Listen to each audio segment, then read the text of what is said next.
As I stood at the sink, washing dishes, my husband Eric suddenly dropped a bombshell. "Sophia, I want a divorce." I froze, my hands still submerged in the soapy water. "But why?"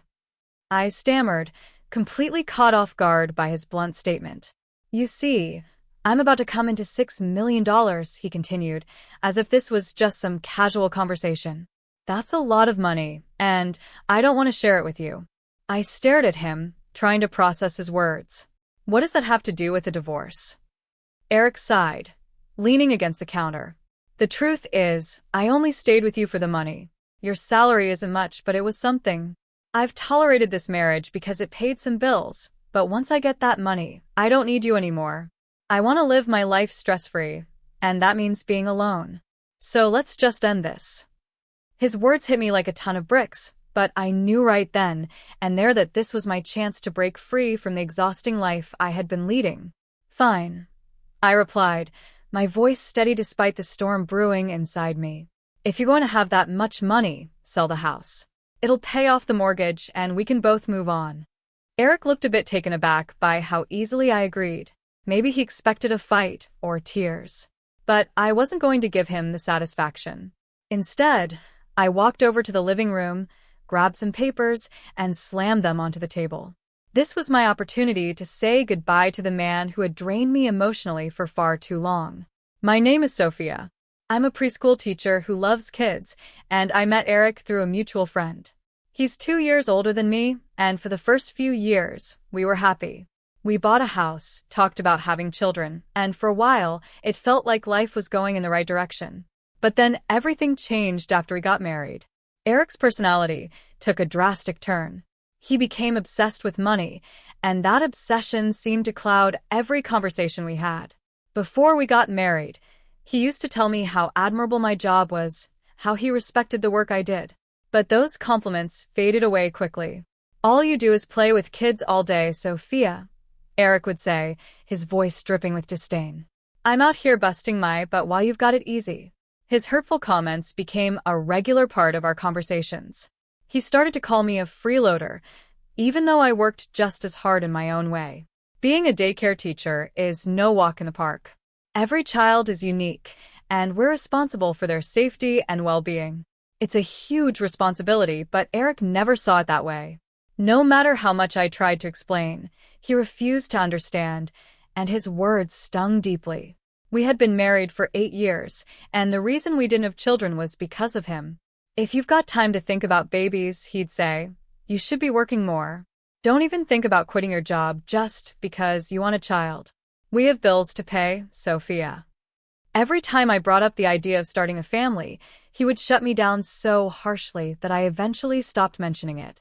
Eric made more money than me, sure, but the difference wasn't huge. Yet he acted like he was leagues above me, as if I contributed nothing to our life together. I took pride in my work, and being constantly belittled by him was devastating. His cruel words cut deep, and more often than not, I found myself crying alone after he had gone to bed. Recently, Eric had been talking more and more about wanting to be alone. "I could easily live on my own," he'd say. "I'm only sticking around because it's convenient for now." I couldn't understand why he always looked down on me. It didn't make sense. And even though he was working overtime more often, I knew it wasn't translating to more income. I kept close track of our finances, and his salary wasn't going up, no matter how many extra hours he put in. "Maybe if you worked harder, I wouldn't have to pick up the slack," he'd snap at me.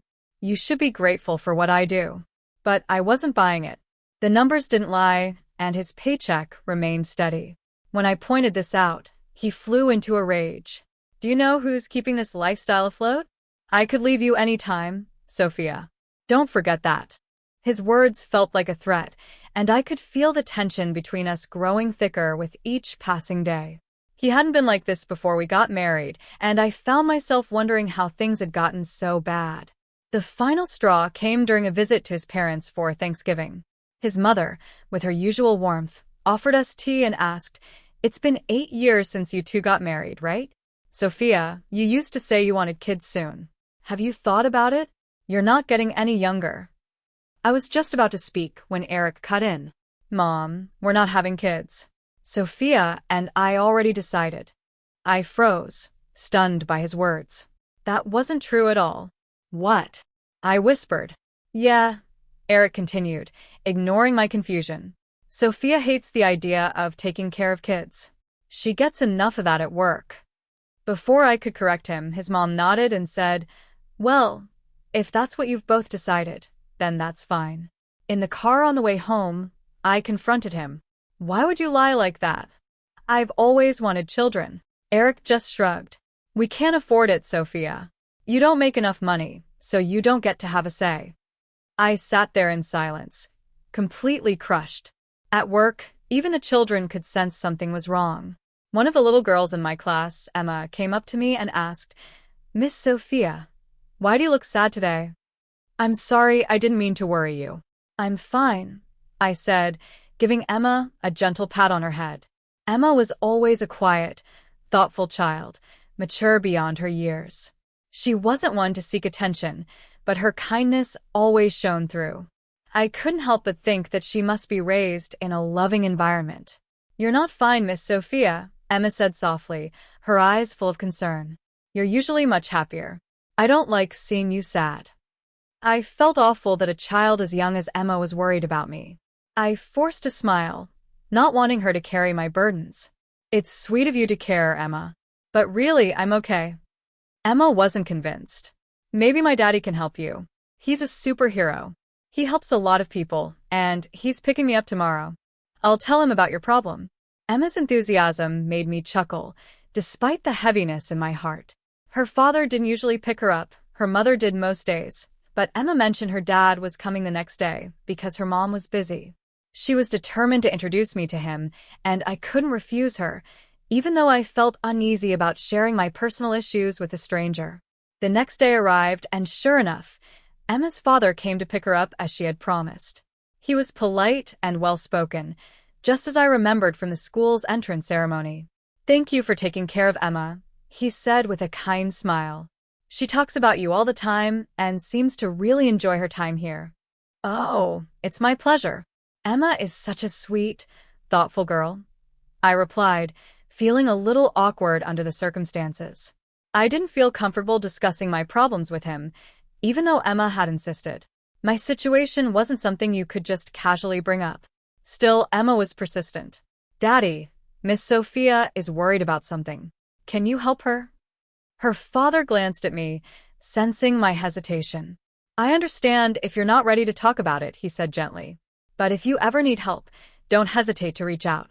My daughter is very concerned, and we'd love to assist in any way we can. He handed me a business card. I glanced at it, noticing his title, but at that moment, something inside me shifted. Maybe it was fate, or maybe I had just reached my breaking point, but I decided then and there that I wasn't going to be the victim anymore. I was going to take control of my life, and I would make Eric regret ever treating me this way. As I was making plans to move forward with my life, Eric approached me once again, casually throwing another curveball. Hey, how about we finally go through with that divorce? He said nonchalantly, as if it were nothing more than deciding what to have for dinner. It had been a long time since we sat down for a meal together, so hearing him bring this up now, especially while we were in the middle of dinner, was jarring. My hands froze as I was washing the dishes, and I turned to look at him, unsure of what to say. Eric seemed to think my silence meant I was shocked, so he grinned smugly. I know you don't like it, but my mind's made up. Why now? I asked, trying to keep my voice steady. A huge sum of money is coming my way. Do you want to know how much? $6 million. That's right, $3 million. He spoke as if he couldn't wait to gloat, even though I hadn't asked for any of these details. He continued, I only stayed with you because of the money. Yours isn't much, but it was something. Now that I have $3 million, I don't need you anymore. So, let's end this. You've had your time freeloading off me. I was furious, but I didn't let it show. Where did you get all that money? I asked, even though there were so many other things I wanted to say. That's none of your business. We're strangers now, Eric said dismissively. Fine, I replied. Let's get the divorce over with then. Eric looked surprised at how quickly I agreed. Maybe he expected more resistance, but I was ready to be rid of him. I don't plan on living in this small house anymore, Eric continued arrogantly. With $6 million, I'm buying mansion. So, I'm going to sell the house too. That's fine, I said. I'll find a place to live, and you can use the money to pay off the mortgage, right? Yeah, I'll take care of it. I guess it's the least I can do. His smugness was unbearable.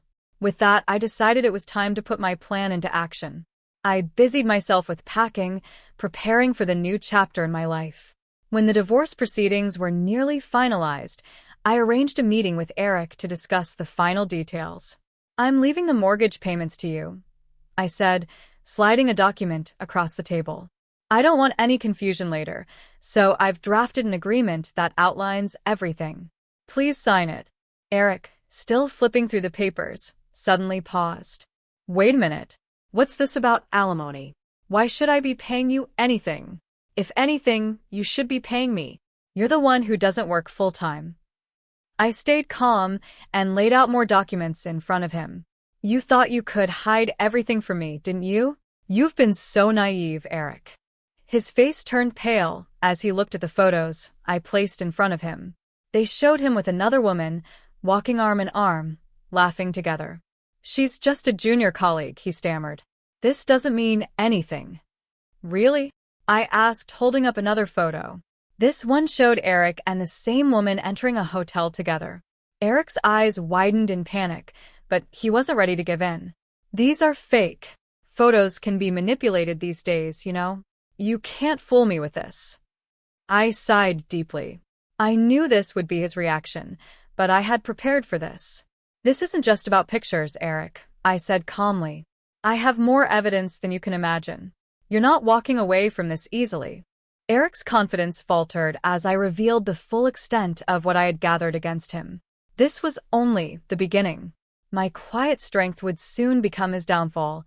I think they'll be here soon, I said, just as the doorbell rang. Eric's face paled with confusion and worry.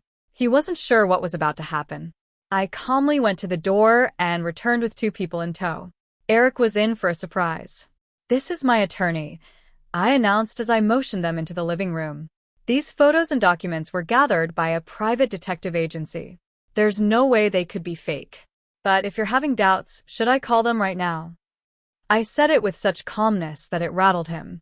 Pleasure to meet you. I'm Sophia's attorney, my lawyer chimed in, flashing a confident smile. From now on, we'll handle all divorce proceedings through me. Do you have any questions or concerns about these photos? I'll gladly explain everything to you. Eric, who had been putting up a front of bravado, began to panic. The truth was out. His claims of working late and overtime had been a lie. The detective agency had found out that he had been leaving work on time all along, sneaking away to spend his nights with his mistress. That explained why his salary hadn't increased, because he wasn't actually putting in the extra hours he claimed to. Suddenly, everything made sense. When Eric had started saying he wanted to be alone, it wasn't just his usual selfishness. It was because he wanted more time with his lover. And now, his affair was out in the open, leaving him with nowhere to hide. Emma's father had been right when he stepped in to help me. I didn't realize at the time how much influence he had. He wasn't just a supportive parent. He was the CEO of a major company, with connections to top-tier lawyers and detectives. His daughter's claim that her father was a superhero wasn't far off the mark. He had pulled together a team that exposed every one of Eric's lies. Eric tried to put on a brave face. You want alimony? Fine. I've got $6 million, remember? I can afford it. Just get out of here. I never want to see you again. I remained calm, packing my things. I would have left regardless, Eric. If there's anything else in the future, we'll handle it through the lawyer. Don't come to me directly. Who would ever want to see you again? He spat out, his pride still intact, but I could see the fear in his eyes. He didn't expect me to be so prepared. I silently gathered the last of my belongings and walked out of the house that had once felt like a home. As I left, I wondered how someone could be so arrogant even at the end. Eric had no idea how close he had come to losing everything. For a few months, I settled into my new life. I moved into a quiet apartment where I could finally breathe without the constant tension. It wasn't the easiest adjustment, But without Eric in my life, the constant stress that had hung over me like a cloud was finally gone. The relief was undeniable. But just as I was getting used to the peace, Eric showed up at my door. He was pounding on it, shouting loud enough for the neighbors to hear. "Please, Sophia. You've got to listen to me," he yelled. Reluctantly, I opened the door to see his pathetic figure standing in the hallway. "What do you want?" I asked coldly, making it clear I had no interest in anything he had to say. Eric forced a smile, looking around my apartment. "You've got a nice place here. You know, there's plenty of room for two. Maybe I could move in? We could make one of these rooms mine." I stared at him, disbelief written all over my face. "Are you serious? There's no way I'm living with a stranger." Come on, Sophia. "Don't be so harsh. We were married once, remember? There's no reason we can't be together again," he said, his voice dripping with fake charm. "We're strangers now, Eric. Legally. So stop acting like we're still something." "Don't talk like that, Sophia. You're scaring me," he said, his voice wavering. "I've realized that I need you in my life. We can start over. You were happy with me, right?" I scoffed. "You were living in a mansion with your mistress, Eric. I was nothing but a convenience to you. Why would I take you back now?" Eric's face twisted, and to my shock, he started to cry. "Sophia, I never actually had $6 million, he sobbed. "I thought I won the lottery, but I was wrong. I misread the numbers. I jumped to conclusions, thinking I'd get rich and be able to leave you. But it was a mistake." I stood there, stunned. "What are you even talking about?" "I quit my job," he wailed, his desperation now fully on display. "I thought I'd won, so I badmouthed my boss and quit. But the numbers were wrong, Sophia. I'm ruined. I thought I could do whatever I wanted if I had that money, but now I have nothing." I stared at him, utterly speechless. This was the man I had once thought I'd spend my life with. A man so blinded by greed and arrogance that he'd thrown away everything without a second thought. "I ended things with her," Eric continued, as if that was supposed to change everything. "I realized I need you, Sophia. Please, let's start over. I know you still love me deep down." I couldn't help but laugh, bitter and hollow. "Eric, I don't know what world you're living in, but it's not this one. I'm done with you. You made your choices, and now you have to live with them. Please," he begged, tears streaming down his face. "Help me. I'm broke, and I need you. I can't go back to my job, and without the money, I have nothing." His words meant nothing to me. There was no sympathy left in my heart for him. He had dug his own grave, and now he was trying to drag me back into the mess he had created. "You should have thought about that before you treated me like dirt," I said, my voice cold. "This conversation is over. Leave." As I watched Eric stumble out of my apartment, I felt nothing but a sense of closure. This was the final chapter of our story, and for the first time, I felt free. "I didn't have any money, and she stopped contacting me," Eric muttered, his voice filled with defeat. It seemed his mistress had abandoned him, and I wasn't surprised. Who would want a man who was divorced, jobless, penniless, and now homeless? "That's why I can't pay my loan," he continued, desperation creeping into his tone. "I don't have anywhere to live, Sophia. You're my only hope." I remained calm, though inside I was boiling with frustration. "I told you I don't care. And if you stay here any longer, I'll take action. Don't forget the agreement you signed when we divorced. If you break your promise, I can claim 5 times the alimony." Eric's face twisted in anger. He raised his hand, and for a split second, I thought he might actually hit me. "Is that what you're going to do now?" I asked coolly. "If you lay a hand on me, I'll call the cops immediately. You'll be charged with assault. And just so, you know, this apartment complex has security cameras. Even if you run, they'll catch your face clearly." His face turned pale, and he lowered his hand. He knew he couldn't win this one. "Get out now, or I'll report you for trespassing," I added, my voice steady and firm. At the mention of a report, Eric's panic grew. Without another word, he fled, and I heard the sound of someone tumbling down the stairs. I didn't even bother to check. I simply shut the door and locked it behind me, finally closing that chapter of my life for good. Since that day, Eric never returned. Later, I received a visit from my in-laws, who came to apologize. They seemed genuinely shocked by the whole situation, clearly unaware of the depths their son had sunk to. When I asked them how Eric was doing, they explained that he had fractured his leg while fleeing that day and had been hospitalized for 2 months.